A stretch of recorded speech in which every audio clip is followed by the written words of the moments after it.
Boa noite, pessoal. Meu nome é João Lucas, sou integrante da turma 6 de Fundamentos de Mecânica. Nesse vídeo vamos falar um pouco sobre colisões em série, né? Aqui disposto temos um bloco, seria como sendo um alvo, que está sendo atingido por N partículas, né? Esse alvo sendo atingido, ele vai ter o seu momento linear alterado, e o momento linear é P vezes mv, e ele está sendo atingido por um número N de partículas, né? De projéteis. Deixa eu mudar aqui a caneta. Por um número N de projetos. É o número de projéteis. N é o número de projéteis.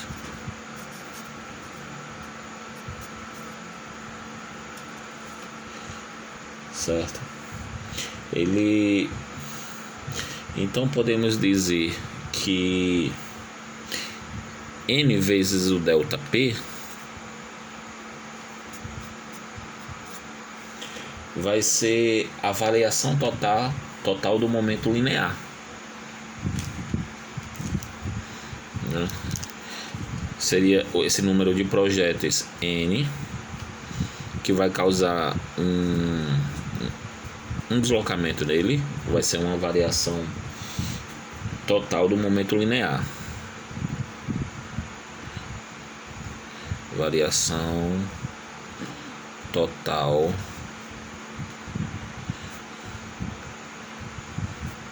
do momento linear, certo? E o que seria exatamente a variação do momento linear? Nós sabemos que a variação do momento linear é o impulso. Então dizemos que o impulso ele vai ser a mesma coisa que o N delta P. Aqui, o N delta P, certo? Mas então, esse N delta P é a variação nas partículas, nos projéteis.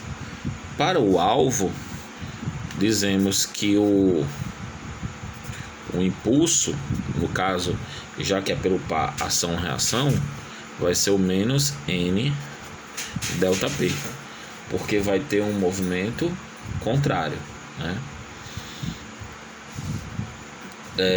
E essa força do impulso, como podemos calcular? Como temos o número N de projéteis, não calculamos essa força como sendo uma toda, mas como uma força média, né?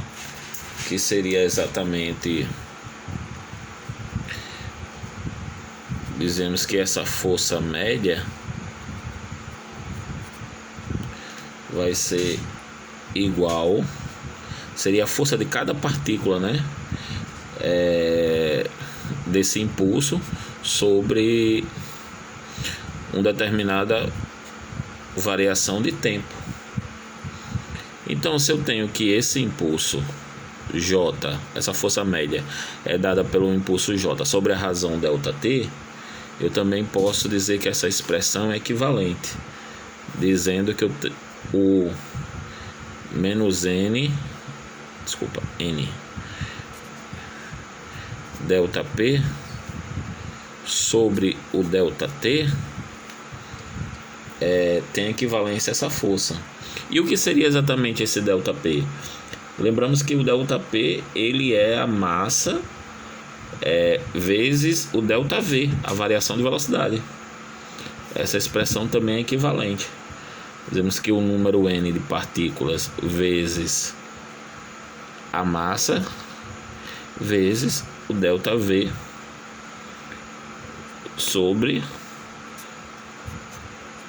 esse intervalo de tempo, certo? Posso te falar também que esse número de partículas sobre esse intervalo de tempo é a taxa de variação com que os projéteis eles colidem com o alvo. Então, o N, tá? Deixa eu ver se tá pegando certo. O N sobre o ΔT, ele, deixa eu colocar de caneta. O N sobre o ΔT, ele é a taxa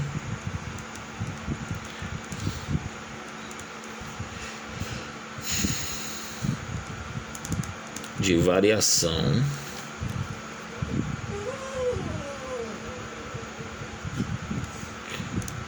com que os projéteis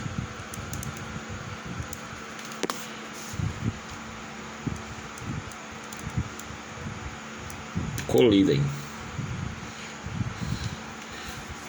Posso dizer também que o ΔV é a variação de velocidade dos projéteis, só para especificar.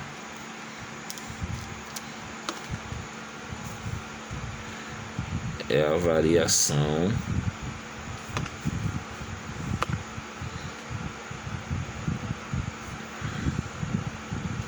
da velocidade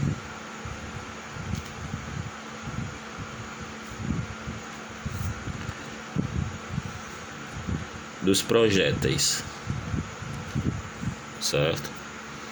Pronto.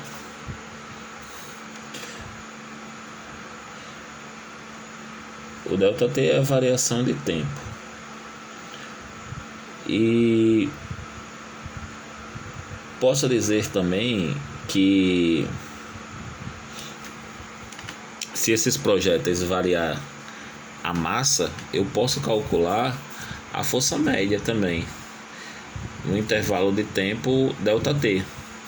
Então posso dizer que ΔM vai ser a mesma coisa que o número de projéteis vezes a massa M, certo?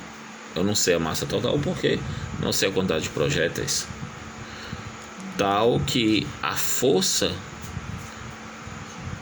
média vai ser igual menos ΔM sobre ΔT vezes a variação da velocidade,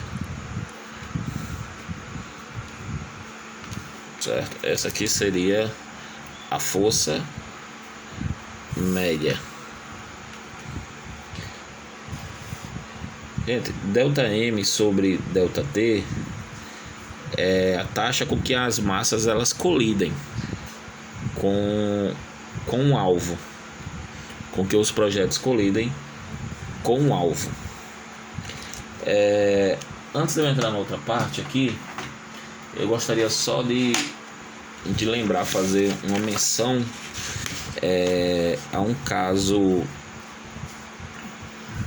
no qual isso aqui é utilizado eu acho que se chama enrocamento. No enrocamento da praia ali de Ponta Negra foi utilizado esse tipo de cálculo. Eles calcularam na maré alta, né, a taxa a velocidade com que as ondas batiam, fizeram uma estimativa da força exercida, para daí saberem, eu estava lendo um artigo, saberem que tamanho colocar aquelas pedras. Se eu não me engano, as pedras tinham que ter no mínimo 4 toneladas para que a maré não tirasse, porque antes de ter aquelas pedras ali para proteger o calçadão, eles colocavam as pedras sendo pequenas, e seria bem parecido com isso aqui, ó. Então, à medida com que as ondas colidiam com o alvo, que no caso eram as pedras, elas deslocavam ele, né? Então isso seria, no caso, um exemplo de um exemplo usual mesmo desse tipo de cálculo. Outra questão importante a observar: se notarmos a velocidade, deixa eu ver se aqui está pegando, o ΔV, que seria a velocidade final com que menos a velocidade inicial com que essas partículas colidem com o alvo, se essa partícula ela colidir e cair, ela vai ter a velocidade final dela igual a zero, certo? Vai ter a velocidade final dela igual a zero. Então eu calcularia o ΔV dela dessa forma: velocidade final menos a inicial. Então eu diria que seria menos V. Esse aqui seria o caso 1. Para o caso 2, eu diria que o ΔV, o que seria o caso 2? É igual, caso 2, certo? O caso 2 seria o seguinte: se a partícula ela colidir e ela voltar, ela tem essa direção, primeira velocidade. Se ela colidir e ela voltar, ela vai ter o quê? Ela vai ter mais velocidade, né? Então ela seria dada pela seguinte expressão. No caso 2, nós diríamos, no caso, o módulo de V, né? O módulo de V vezes o vetor que ela está na direção do versor menos I chapéu menos o módulo de V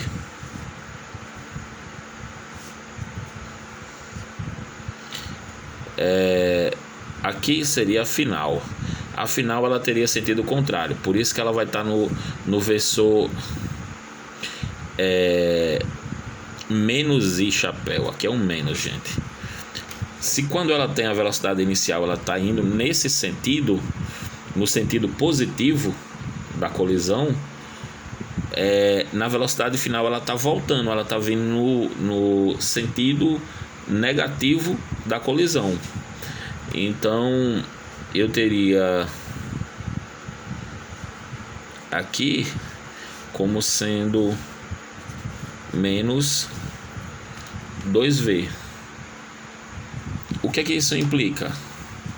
Na observação que no caso 2, a força é duas vezes maior que o caso 1. Duas vezes maior que o caso 1, certo? Então, para calcularmos a força média, deixa eu só colocar aqui.